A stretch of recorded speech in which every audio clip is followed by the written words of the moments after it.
पाहत असलेली ही दृश्य एखाद्या उद्यानातील नसून एका गच्चीवरील आहेत.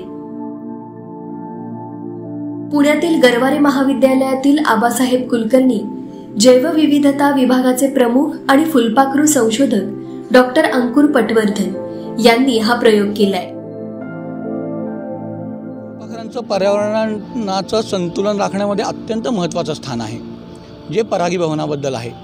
आपल्याला परागीभवन म्हटलं की मधमाशा डोळ्यासमोर येतात, परंतु फुलपाखरंही तेवढीच महत्त्वाची आहेत, परंतु किती महत्त्वाची आहेत हे सहसा आपल्याला माहिती नसतं.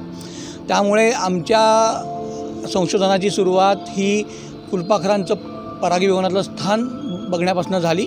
त्याच्यामध्ये आम्ही एक फुलपाखरू किती वेगवेगळ्या प्रकारच्या झाडांवरती जातं आहे, त्यांचे परागकण वाहून नेतं आहे आणि किती वाहून नेतं आहे. म्हणजे आम्हाला असंही आढळून आलं की जेव्हा म्हणजे फुलपाखरू मध प्यायला फुलावरती बसतं तेव्हा ते साधारण 800 ते 900 परागकण त्याच्या सोंडेवरती, अंगावरती वगैरे पंखावरती वाहून नेतं.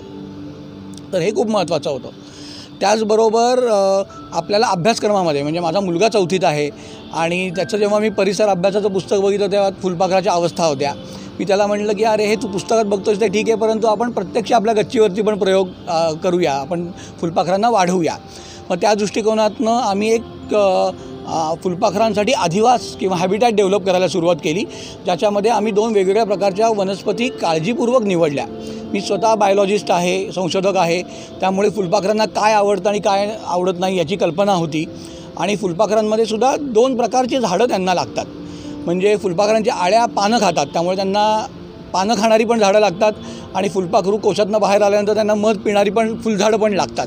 सो अशा दोन्ही प्रकारच्या वनस्पतींचं कॉम्बिनेशन केलं आणि आत्ता माझ्या टेरेसवरती सुमारे 60 ते 70 प्रकारच्या कल्टिवेटेड किंवा वाईल्ड अशा स्पीशीज आहेत, ज्यांच्यावरती फुलपाखरं अंडी पण घालत आहेत आणि ज्यांच्यामध्ये फुलपाखरं मध प्यायला पण येत आहेत.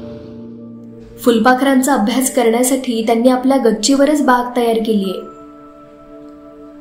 त्यांना आतापर्यंत सुमारे 600हून अधिक फुलपाखरांचा जन्म आणि मृत्यू पाहायला मिळालाय आणि प्रत्येक फुलपाखराचा अभ्यास करून त्यांच्या नोंदी देखील त्यांनी ठेवल्या आहेत.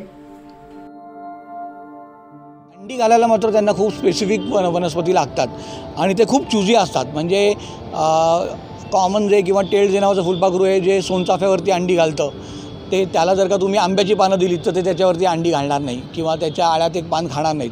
एवढं ते खूप स्पेसिफिक असतात, त्यामुळे त्यांना आवडणारी झाडंसुद्धा मी इथे लावलेली आहेत. एकूणच ही फुलपाखरांसाठी केलेली बाग सर्वांनी पाहण्यासारखी आहे.